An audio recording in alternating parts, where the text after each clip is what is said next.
ये आकाशवाणी है। कार्यक्रम स्पॉटलाइट में प्रस्तुत है 8 साल सेवा सुशासन और गरीब कल्याण श्रृंखला का भाग 14, राष्ट्रीय सुरक्षा और विदेश नीति।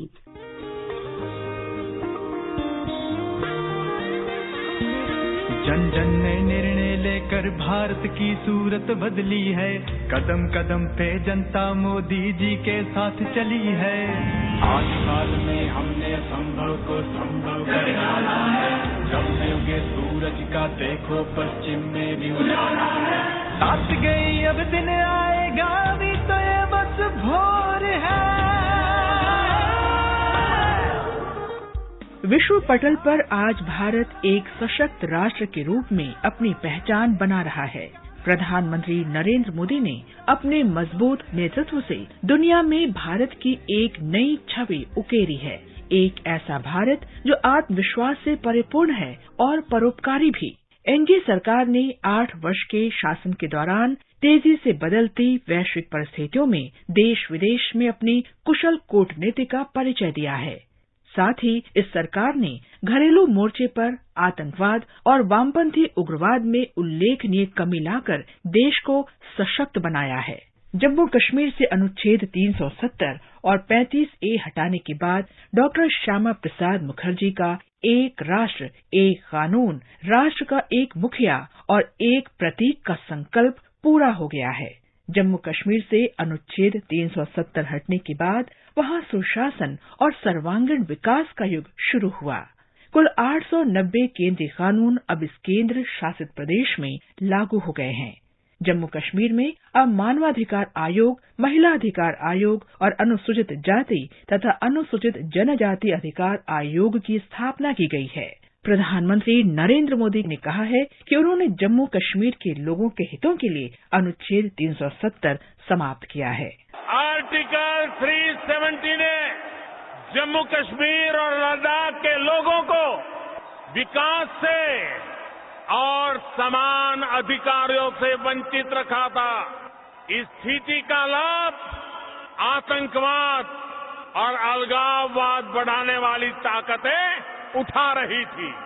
अब भारत के संविधान ने जो अधिकार बाकी भारतीयों को दिए हैं, वही अधिकार जम्मू कश्मीर और लद्दाख के लोगों को भी मिल गए हैं। दक्षिण कश्मीर के कुलगाम जिले के कुंड क्षेत्र के रहने वाले गुलाम मोहम्मद सूद ने मोदी सरकार द्वारा हाल के वर्षों में किए गए सुधारों के बारे में बताया। आज तक मैंने ऐसा वजीर आजम या ऐसी सरकार कोई आज तक मैंने देखी नहीं है। दफा 370 से उसके खत्म होने से यहाँ की कश्मीर की, हमारी रियासत की पूरी डेवलपमेंट जो खास करके डिस्ट्रिक्ट कुलगाम में हुई है, इतनी 70 सालों में नहीं सर हुई जितनी इन 5-8 सालों में हुई है। यहाँ के गरीब आवाम को फायदा मिला, ऐसे आज तक किसी सरकार ने किया ही नहीं। 2018 के बाद से जम्मू कश्मीर में घुसपैठ और आतंकवादी हमलों की घटनाओं में भी काफी कमी आई है। आतंकी घटनाओं की संख्या 2018 में 417 थी, जो घटकर 2021 में 229 हो गई। शहीद हुए सुरक्षा बलों के जवानों की संख्या 2018 में 91 थी, 2021 में ये घटकर 42 हो गई। हाल के वर्षों में वामपंथी उग्रवाद की घटनाओं में भी काफी कमी आई है। पहले की तुलना में मई 2014 से अक्टूबर 2021 की अवधि में वामपंथी उग्रवाद की घटनाओं की संख्या में आधे से ज्यादा कमी आई है। सुरक्षा बल के जवानों के हताहत होने की संख्या भी पहले की तुलना में आधी से कम हो गई है। गृह मंत्रालय ने असम, मणिपुर और नागालैंड में सशस्त्र बल विशेष अधिकार अधिनियम के तहत घोषित अशांत क्षेत्रों की संख्या कम कर दी है। इस साल 1 अप्रैल से लागू हुआ ये आदेश 6 महीने तक प्रभावी होगा। केंद्रीय कानून मंत्री किरेन रिजिजू ने इस निर्णय को ऐतिहासिक करार दिया है। Lots of efforts have been put in by Prime Minister Modi ji and Home Minister Amit Shah ji to bring peace and tranquility all along northeastern region. And when it is successful, it is reflected in this reduction of the AFSPA provisions in many areas. See, Arunachal Pradesh already, they've removed AFSPA long time back, except in 3 districts, which is bordering Myanmar and Nagaland. And now the decision to remove many areas in Nagaland, Manipur, Assam, this shows that the era of peace and development has arrived in northeastern region.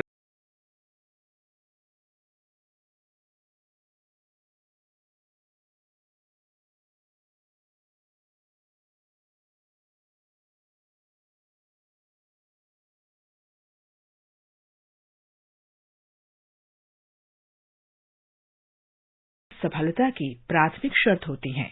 सुदृढ़ और स्पष्ट नीतियों के बिना विकास के पथ पर नहीं बढ़ा जा सकता। भारत की अब स्पष्ट विदेश नीति है, जिसकी झलक हम 2014 से देख सकते हैं।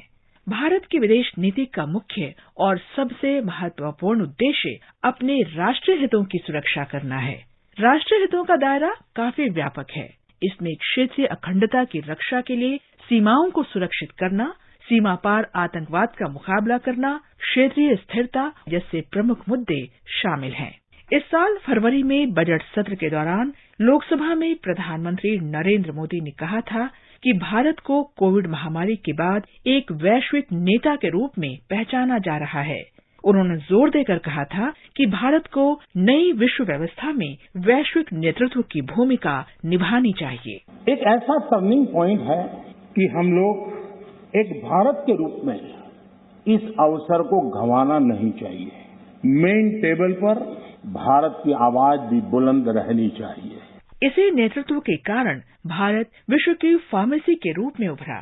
दुनिया को, विशेषकर जरूरतमंद देशों को दवाओं और टीकों की आपूर्ति कर भारत ने विश्व में ख्याति अर्जित की। केंद्रीय स्वास्थ्य मंत्री डॉक्टर मनसुख मांडविया ने बताया कि भारत ने कोविड महामारी के दौरान 150 से अधिक देशों को किफायती दर पर दवाओं की आपूर्ति की और 100 से अधिक देशों को कोविड टीके भी उपलब्ध कराए। इंडिया के लिए स्वास्थ्य एक कभी कॉमर्स नहीं रहा, पहले हमारे लिए वो सेवा रही। हमने हेल्थ को हमेशा सेवा के साथ देखा और इसलिए ही जब कोविड क्राइसिस चल रहा था, दुनिया के पास मेडिसिन नहीं थी और ऐसी स्थिति में हमने लॉकडाउन होते हुए भी मैन्युफैक्चरिंग करवा के देश की रिक्वायरमेंट को पूरा करके हमने प्राइस हाइक नहीं किया और हमने क्वालिटी के साथ भी बार्गेनिंग नहीं किया, दुनिया को मदद की थी। इस साल अप्रैल में भारत और अन्य क्वाड देशों अमेरिका, ऑस्ट्रेलिया और जापान ने समूह की वैक्सीन साझेदारी के तहत थाईलैंड को मेड इन इंडिया वैक्सीन की 2 लाख डोज सौंपी। भारत क्वाड समूह का एक महत्वपूर्ण कूटनीतिक साझेदार है। हिंद प्रशांत क्षेत्र में कूटनीतिक दृष्टि से ये साझेदारी बेहद महत्वपूर्ण है। वैक्सीन डिप्लोमेसी की तारीफ टोक्यो में आयोजित क्वाड नेताओं के शिखर सम्मेलन में भी की गई। कोविड महामारी से निपटने में भारत द्वारा की गई मदद की कई विश्व नेताओं ने सराहना की है।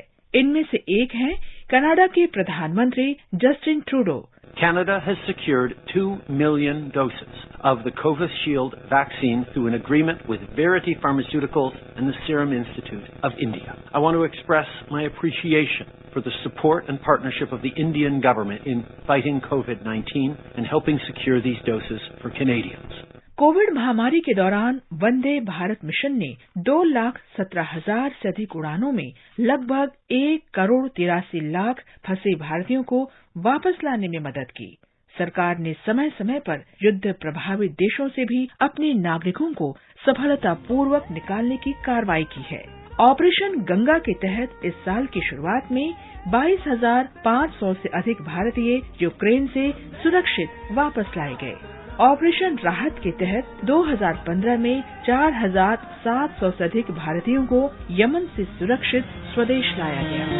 पूरे विश्व में बजने लगा है अपने भारत का डंका, यूक्रेन में कैसे सफल हुआ अपना ऑपरेशन गंगा। आकाशवाणी से बातचीत में विदेश मामलों पर नजर रखने वाली पत्रकार मधुलिका ने बताया कि संकट के समय सरकार द्वारा विदेश जाने और वहां से आने वाले भारतीयों के लिए यात्रा की प्रक्रिया आसान बनाए जाने से लोगों को राहत मिली है। मेरे परिवार के कई लोग अमेरिका, कनाडा और लंदन में रहते हैं, जिसकी वजह से मेरा वहां अक्सर आना जाना होता है। बीच में कोविड की वजह से थोड़ी दिक्कत आ गई थी, वरना पहले की अपेक्षा विदेश यात्रा अब काफी सुविधाजनक हो गई है।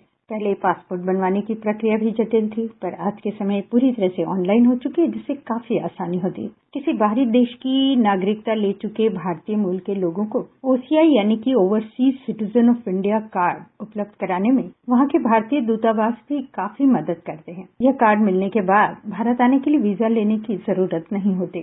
पिछले 8 वर्ष के दौरान भारत की विदेश नीति की अनूठी विशेषता रही छोटे बड़े सभी देशों तक राजनयिक पहुंच बनाना। अफ्रीका और अन्य जरूरतमंद देशों के लिए स्वास्थ्य, शिक्षा और हरित विकास में भारत की मजबूत प्रतिबद्धता दिखाई देती है। वास्तव में एनडीए सरकार द्वारा पड़ोसी देशों तक पहुंचने की पहल श्री मोदी के औपचारिक रूप से प्रधानमंत्री के रूप में कार्यभार संभालने से पहले ही शुरू हो गई थी। 26 मई 2014 को प्रधानमंत्री नरेंद्र मोदी के शपथ ग्रहण समारोह में भाग लेने के लिए सार्क देशों के सभी राष्ट्राध्यक्षों और सरकार के प्रमुखों को निमंत्रण भेजा गया था। भारत ने अफगानिस्तान के लोगों को 50,000 टन गेहूं देने का फैसला किया है। अफगानिस्तान में बिगड़ती मानवीय स्थिति और मदद की संयुक्त राष्ट्र की अपील को देखते हुए ये निर्णय किया गया। गंभीर आर्थिक संकट से जूझ रहे श्रीलंका की मदद के लिए भी भारत आगे आया है। श्रीलंका के लिए राहत सामग्री भेजी गई। इसमें 9,000 मीट्रिक टन चावल, 200 टन दुग्ध पाउडर और 24 टन आवश्यक दवाएं शामिल हैं। 2016 में भारत ने उरी हमले के एक सप्ताह के भीतर नियंत्रण रेखा के पार पाकिस्तान के कब्जे वाले कश्मीर में आतंकवादी शिविरों पर एक सफल सर्जिकल स्ट्राइक किया। फरवरी 2019 में पुलवामा हमले में 40 सीआरपीएफ जवानों की मौतों का बदला भारतीय वायुसेना द्वारा बालाकोट में आतंकवादी प्रशिक्षण केंद्र पर हवाई हमला करके लिया गया। सितंबर 2017 में भारतीय और चीनी सैनिकों के बीच लंबे समय तक डोकलाम गतिरोध और 2020 में लद्दाख गतिरोध ने द्विपक्षीय संबंधों के लिए एक गंभीर खतरा पैदा कर दिया था। एनडीए सरकार की कुशल कूटनीति से इन समस्याओं का समाधान हो सका। पेरिस और ग्लासगो कॉप शिखर सम्मेलन में भारत की भूमिका महत्वपूर्ण रही है। भारत ने जलवायु एक्शन और जलवायु न्याय के संबंध में अपने तर्क प्रभावशाली ढंग से रखे। प्रधानमंत्री नरेंद्र मोदी ने जलवायु न्याय को जलवायु परिवर्तन का मुकाबला करने की राह करार दिया और विकासशील देशों को विकास करने का अवसर दिए जाने का आह्वान किया। चाहे ग्लोबल वार्मिंग जैसे शब्द हो, चाहे एनवायरनमेंट जैसे शब्द हो, चाहे कार्बन एमिशन जैसे शब्द हो, चाहे डेवलप कंट्री या डेवलपिंग कंट्री की परिभाषाएं हो, भाषाएं कुछ भी हो, परिभाषाएं कुछ भी हो, लेकिन अल्टीमेटली हम सब ने क्लाइमेट जस्टिस की ओर ध्यान देना होगा। जो आखिरी छोर का व्यक्ति है, जो वंचित है, जो गरीब है, वो इन सारी परिस्थितियों का शिकार होता है। अगर हम कल्याण के लिए सोचते हैं तो जैसे और चीजों पर बल देने की आवश्यकता है, उतनी ही प्रकृति की रक्षा पर भी बल देने की बहुत आवश्यकता है। भारत की नेतृत्व वाली पहल जैसे अंतर्राष्ट्रीय सौर गठबंधन और आपदा प्रतिरोधी बुनियादी ढांचे के लिए गठबंधन को कई देशों का समर्थन मिला है। संयुक्त राष्ट्र सुरक्षा परिषद के अस्थायी सदस्य के रूप में भारत ने अनेक स्तरों पर इस संस्था में अपने योगदान को रेखांकित किया है। भारत वैश्विक मंच पर खुद को आर्थिक और सांस्कृतिक शक्ति के रूप में भी पेश करने में सफल रहा है। अंतर्राष्ट्रीय योग दिवस अब हर साल 21 जून को विश्व स्तर पर मनाया जाता है। एनडीए सरकार के प्रयासों से आयुर्वेद के प्रसार ने भी गति पकड़ी है। ये सभी सकारात्मक बदलाव इसलिए हुए हैं क्योंकि प्रधानमंत्री नरेंद्र मोदी ने आगे बढ़कर नेतृत्व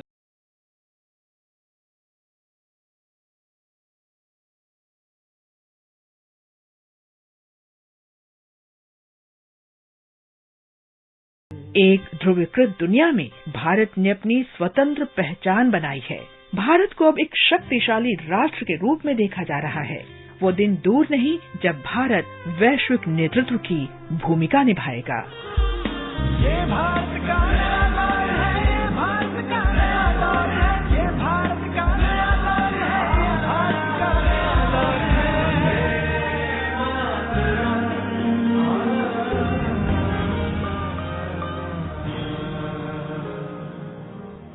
अभी आप सुन रहे थे 8 साल सेवा, सुशासन और गरीब कल्याण श्रृंखला का भाग 14, राष्ट्रीय सुरक्षा और विदेश नीति। कार्यक्रम को प्रस्तुत कर रहे थे विनीता ठाकुर, कनकलता, श्वेता कुमारी और सुपर्णा सैकिया। ये कार्यक्रम आकाशवाणी के समाचार सेवा प्रभाग द्वारा प्रस्तुत किया गया। इसे आप हमारे mobile app news on AIR और YouTube channel news on AIR official पर भी सुन सकते हैं।